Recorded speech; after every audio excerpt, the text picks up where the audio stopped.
இச்சபோட் சினிமாவில் இந்த வீடியோவில் நினச்சி பார்க்க போகிற முடியும் பார்த்தீங்கன்னா பிக் பாஸ் சீசன் 8ஓட இப்போ லைவ் ஸ்ட்ரீமிங்கில் வந்து பார்த்திங்கன்னா ராணவுக்கு வந்து அடிப்பட்ட ஒரு விஷயம் அப்டேட்ஸ் வந்து நம்ம பார்த்துட்ருக்கோம். ஸோ இப்போ கொஞ்சம் நேரத்துக்கு முன்னாடி ஒரு சில விஷயங்கள் வந்து நடந்தது வீட்டுக்குள்ளே, அது என்ன அப்படிங்கிறத பார்த்துருவோம். ஸோ ஃபர்ஸ்ட்டு ராணவுக்கு அடிப்பட்டது, கூப்பிட்டு போய் உள்ளே வச்சாங்க கன்ஃபெஷன் ரூமில். அதுக்கப்புறம் கொஞ்சம் நேரத்தில் வந்து வெளியே வந்தார், கை தூக்க முடியல, ஐஸ் பேக் வைக்க சொல்லியிருக்காங்க, ஸ்ப்ரே அடிச்சு விட்ருக்காங்க அப்படிங்கிற மாதிரி ராணவ் சொல்லியிருந்தார். திரும்பவும் கொஞ்சம் நேரத்தில் வந்து பார்த்திங்கன்னா வர சொன்னாங்க, டாக்டர் வராங்க, வெயிட் பண்ணுங்க அப்படின்னு சொன்னாங்க.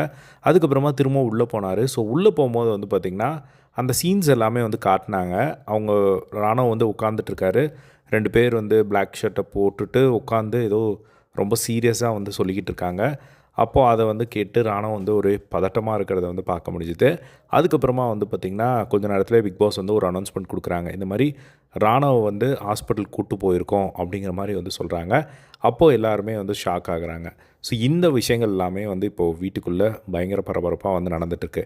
இன்னொரு பக்கம் அப்படியே வந்து பார்த்திங்கன்னா நிறைய பேர், எஸ்பெஷலி சௌந்தர்யா வந்து பார்த்திங்கன்னா இப்போ வரையுமே அது நடிப்பு நடிப்பு நடிப்பு அப்படின்னு சொல்லிக்கிட்டு இருக்காங்க.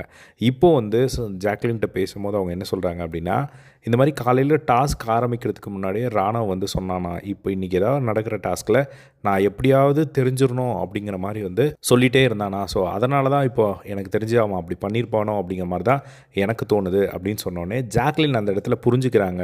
நீங்கள் தயவு செஞ்சு நான் உங்களை ஏன் ஸ்டாப் பண்ணேன் அப்படின்னா, நீங்கள் அவனை நடிக்கிறான்னு சொல்லி அது கடைசியாக அது உண்மையிலேயே அவனுக்கு வந்து அடிபட்டுருந்துச்சுன்னா நீங்கள் அது ரொம்ப தப்பாகிடும் நம்ம மேலே அப்படின்னு சொல்லும்போது, திரும்பவும் வந்து அதையும் வந்து பார்த்திங்கன்னா சௌந்தர்யா வந்து அது தப்பெல்லாம் ஆகாது, திரும்பவும் அது அவன் மேலே தான் தப்பாகும். ஏன்னா அவன் தான் வந்து எப்பயுமே ஒரு விஷயத்த தெரியணும் அப்படிங்கிறதுக்காக வந்து பண்ணுறான். இப்போது வந்து அவன் திரும்பவும் வந்து இப்போது அவன் அந்த மாதிரி ஆகும்போது நம்மளுக்கு அப்படி தான் தோணும். ஸோ அதனால் நம்ம ஒன்றும் தப்பாக முடியாது, அவனுக்கு அப்படியே அடிபட்டிருந்தாலும் அப்படிங்கிற மாதிரி சொல்கிறாங்க.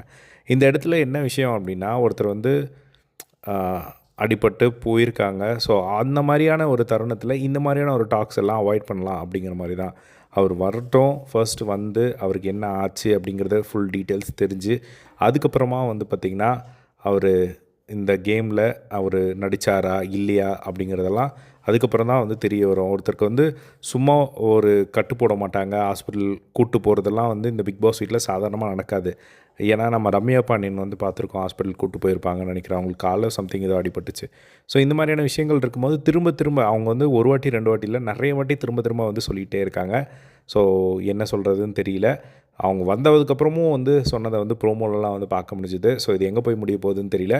நீங்கள் என்ன நினைக்கிறீங்க இதை பற்றி அப்படிங்கிறத கமெண்ட் பாக்ஸில் ஷேர் பண்ணுங்கள். இதே மாதிரி பிக் பாஸ் அப்படி வச்சுக்க நம்மளோட சேனலை சப்ஸ்கிரைப் பண்ணி சப்போர்ட் பண்ணுங்கள். தேங்க்ஸ் ஃபார் வாட்சிங். பை.